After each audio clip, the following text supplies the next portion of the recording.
નમસ્કાર વિદ્યાર્થી મિત્રો, આજે આપણે એક સરસ મજાનું લોકગીત તેનો અભ્યાસ કરવા જઈ રહ્યા છીએ, જેનો શીર્ષક અથવા કાવ્યનું નામ અથવા લોકગીતનું નામ છે ભવના અબોલા. અને લોકગીત હોય તો એના કોઈ લેખક હોય નહીં, એટલે અજ્ઞાન એટલે એનું કોઈ અમને ખબર નથી. જેની આપણને ખબર ન હોય ને અજ્ઞાન કહે, જાણકારી અમારી પાસે નથી. પણ એ લોક સમુદાય એ પોતાના પ્રસંગોપાત જે વિચારોને રજૂ કરે એને આપણે લોકગીત કહીએ છીએ. અને ગુજરાતી સાહિત્ય અને ગુજરાતી પ્રજાના કંઠે તો અઢળક લોક સાહિત્ય કંઠસ્થ થયેલું છે.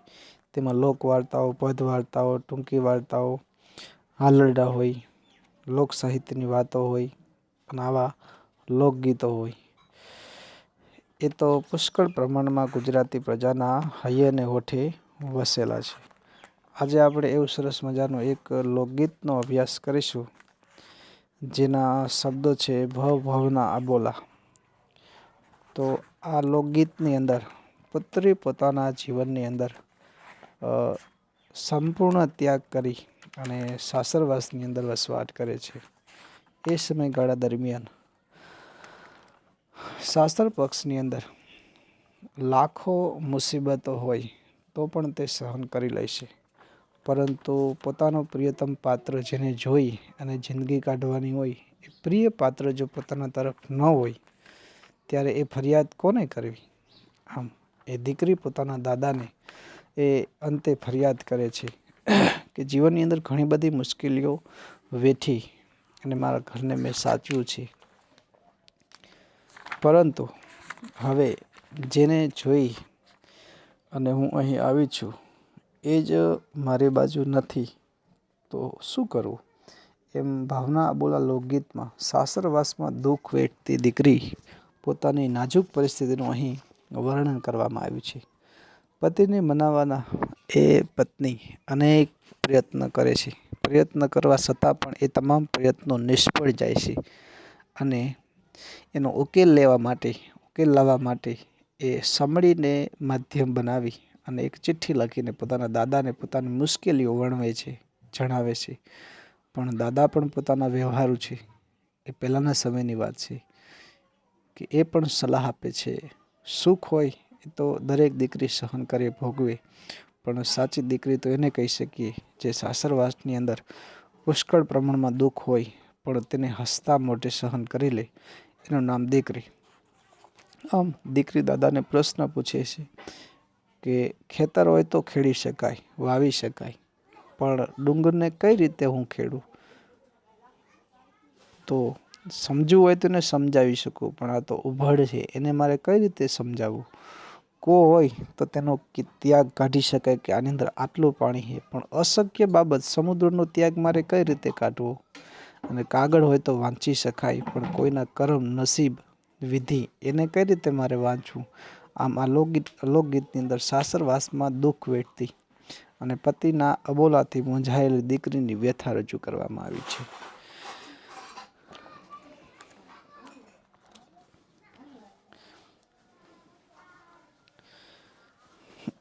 જોઈએ આપણે કાવ્ય, જેના લેખક છે અજ્ઞાત, એટલે એના કોઈ લેખક હોતા નથી. આ લોકગીત એ લોક સાહિત્યનો પદ્ય પ્રકાર છે. લોકગીતનો કોઈ રચનાકાર હોતો નથી. એ તો એમ કહેવા કરતાં એમ કહી શકાય કે લોક સમૂહ, જે લોકોનો સમૂહ છે, તે જ આ લોકગીતનો રચયિતા હોય છે. માત્ર એક વ્યક્તિ નહીં, પણ અનેકોની ઉત્સાહભરી સર્જકતાથી એ રચાયેલું લોકગીત કોઈ એક પ્રસંગ કે ઘટના આધારિત આનંદ હોય, ઉત્સાહ હોય, ઉમંગ હોય કે વેદના હોય, દરેકની સંવેદનાને અભિવ્યક્ત કરતી જે રચના છે એટલે એ લોકગીત છે. લોકગીતનો આપણી પાસે સમૃદ્ધ વારસો રહેલો છે. હવે આ લોકગીતની અંદર જે ભાવાર્થ સમાયેલો હોય એ આપણે આગળ ચર્ચા કરી હતી કે ભવના અબોલા લોકગીતમાં પતિને મનાવવા અનેક પ્રયત્નો કરવા છતાં પતિ રીઝાતા નથી. માટે દુઃખી થયેલી સંદિપ્ત દીકરી સમળીની મારફત પિતાજીને સંદેશો મોકલે છે. પરંતુ પિતા પણ સારી સલાહ આપે છે કે દીકરી સુખ તો બધા માણે, પણ દુઃખ વેઠે ને જે સહન કરે ને એને જ દીકરી કહેવામાં આવે છે. દીકરીને વેઠવા પડતા દુઃખ સામાન્ય નથી એ વાતની અહીં પ્રતીતિ. ડુંગરને ન ખેડાય અને સમુદર ન મપાય અને પરણો ન વેચાય અને કરમ ન વંચાય એ વાત અહીં પ્રતીતિ કરે છે કે ખરેખર જીવનની અંદર અસહ્ય દુઃખોનો ઢગલો થયેલો છે. આમ આ લોકગીતના સાસરવાસમાં દીકરીને પડતા દુઃખને કેવા અસહ્ય રીતિની વેદના અહીં વાચા આપવાની કોશિશ કરી છે. એટલે સાથે સાથે એવું પણ કહી શકીએ કે દીકરી એ આપણા ઘરની વહુ હતી, એના પહેલાં કોઈક ઘરની એ દીકરી હતી. જેમ આપણી દીકરી કોઈકના ઘરે જાય તો એને દુઃખ પડે એ આપણે સહન ન કરી શકીએ, તો આપણા ઘરમાં આવેલી કોઈકની દીકરી એ પણ કોઈકની દીકરી જ છે, તો એને પણ દુઃખ આપવું જોઈએ નહીં. મેં તો ડુંગર કોરીને ઘર કર્યા, મેં તો કાચના કમાડ કર્યા, મેં તો કાચના કર્યા કમાડ, મોરી સૈયરું, મોરી એટલે મારી સૈયરું, અબોલા ભવ રહ્યા, રહ્યા એટલે રહ્યા, છતાં ભવ એટલે આખી જિંદગી અબોલા જ રહ્યા. જીવનની અંદર મેં તો ડુંગર કોરીને ઘર તૈયાર કર્યા છે. ખૂબ મહેનત કરી અને મારા ઘરનો મેં વસવાટ કર્યો છે. મેં તો મારું ઘર હતું એને કાચના બારણા તૈયાર કર્યા છે. એટલે હું મારા ઘરની આ પરિસ્થિતિને આરપાર રાખી છે. જરા પણ છાંટો દાગ ન લાગે એવી પરિસ્થિતિ ઊભી કરી છે. મારી સૈયરો મારે તો પતિના અબોલા જિંદગી ભર રહ્યા છે. એટલે નાયિકાએ પતિને મનાવવા ડુંગર ખોદીને રહેવા માટે ખાસ ઘરને તૈયાર કર્યું છે અને એ ઘરની અંદર ઘરના કાચના બારણા પણ જડ્યા છે.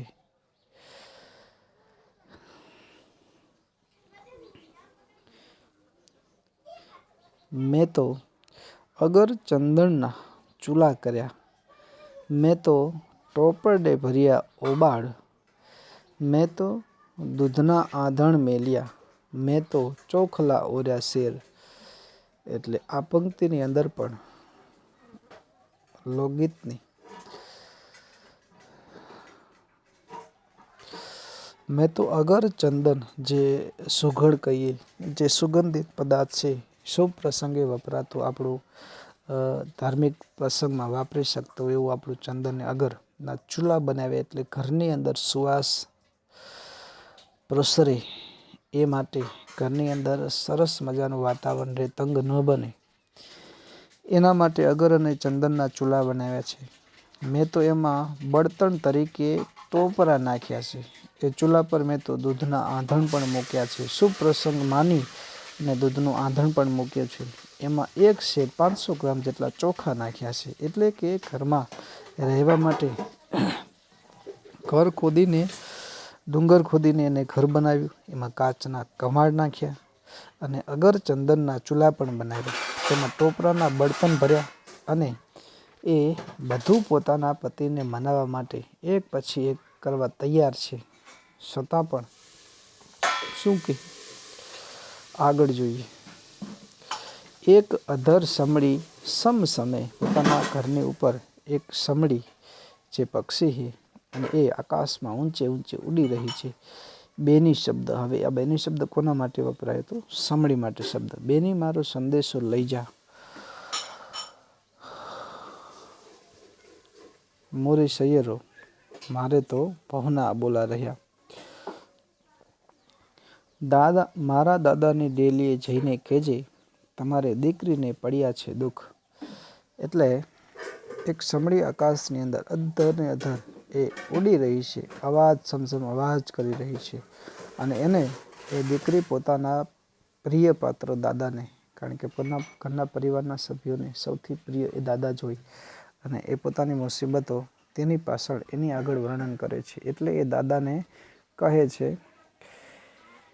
કે સમળીને કહે છે, બેની મારો આટલો સંદેશો તું મારા પિયરમાં લઈ જા અને દાદાની ડેલીએ જઈ અને કહેજે કે તમારી દીકરીને ખૂબ જ તકલીફો પડી રહી છે. આમ નાયિકા પોતાના પિયર સાસરવાસની અંદર જે મુસીબતો છે, જે તકલીફો છે, એને સમણી મારફતે દાદાને કહેવા માટે કે મુસીબતોની આટલા ઢગલાવાળ મુસીબતો છે, આનું હવે એનું નિવારણ એ તમારે લાવવું જ પડશે. તો એ સંદેશો સમણી મારફતે ત્યાં મોકલે છે અને મુસીબતો વર્ણન કરે છે.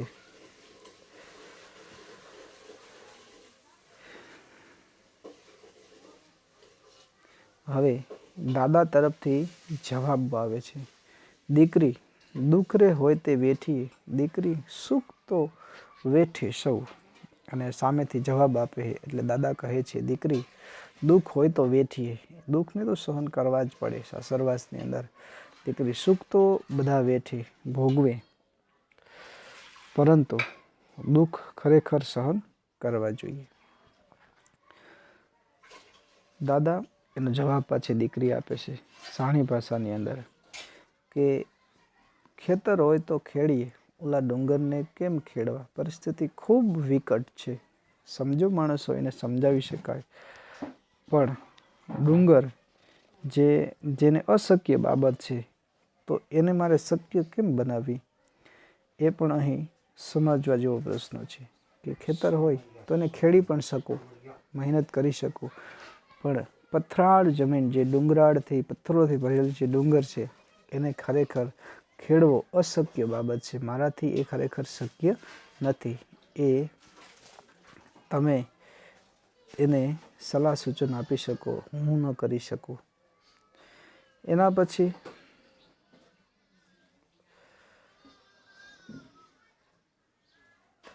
દાદા કૂવો રે હોય તો ત્યાગી શકીએ.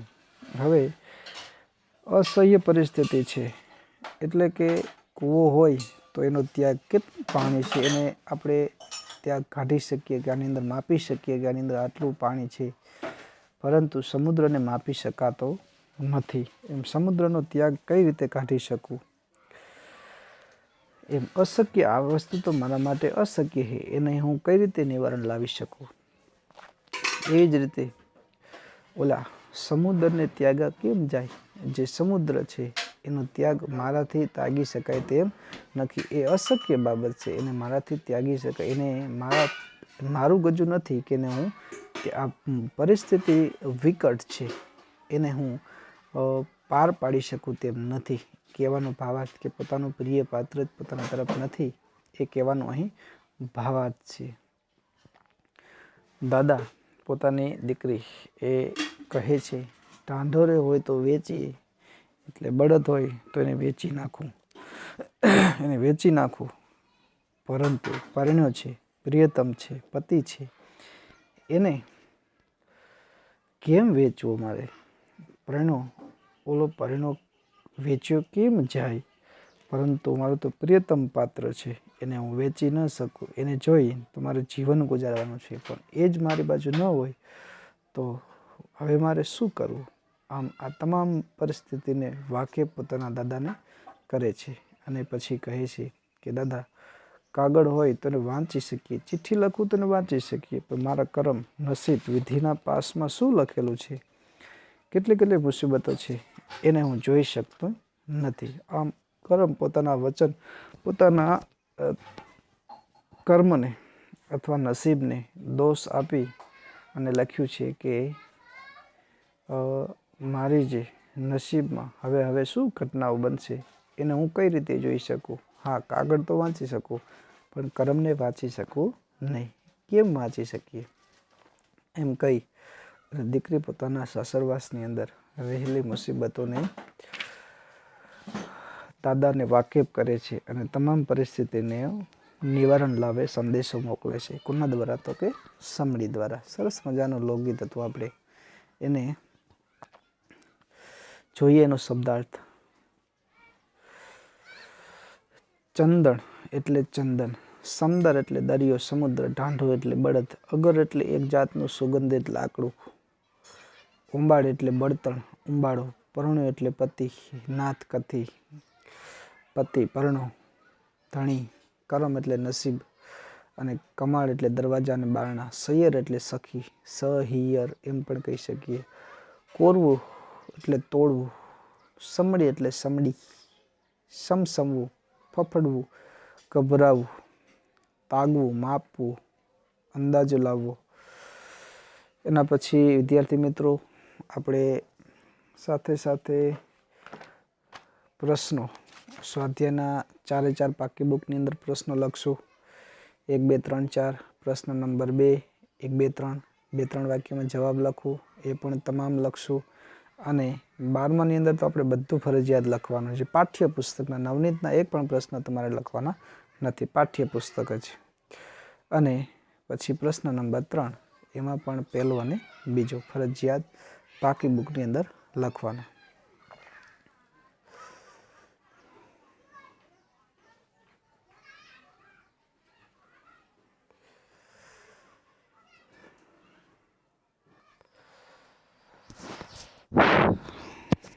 વિદ્યાર્થી મિત્રો સાથે સાથે આપણે વ્યાકરણનો પણ અભ્યાસ કરી લઈએ. તો સાથે નીચેના શબ્દોને સામસામે જોડીને લખો. ડુંગર તો પર્વત અને પહાડ કહી શકીએ. સૈયરું એટલે સહિયર અને સખી. સમંદર એટલે દરિયો કહી શકીએ અને સાગર કહી શકીએ. કરમ એટલે નસીબ અને પ્રારબ્ધ એટલે નસીબ થાય. અને ખેલ એટલે રંજ અને દિલગીરી એમ પણ આપણે સમાનાર્થી શબ્દો હતા. વિદ્યાર્થી મિત્રો એના પછી આજુ સમાનાર્થી બીજા જોઈએ તો સંદેશો એટલે કહેણ કહીએ અને ખબર પણ કહીએ.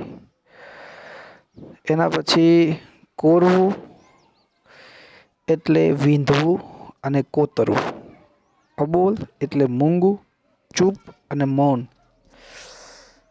પછી દુગ્ધ પોય એટલે દૂધ. વેઠવું એટલે ખમવું, સહન કરવું અને નિભાવવું એમ પણ કહી શકીએ. એના પછી પ્રશ્ન નંબર 2 તો શબ્દ સમૂહ માટે એક શબ્દ આપો. રાંધવા માટે પહેલેથી ગરમ કરવા મૂકેલું પાણી એને આપણે આંધણ કહીએ. મોસ્ટ ટાઈમ પે શબ્દ है. ઘરના આગળની બાંધેલી દરવાજાવાળી રચના તો ડેલી કહીએ, જે લાકડાની પહેલાં હતી. રિસાઈને અમુકની સાથે ન બોલવું એટલે અબોલા.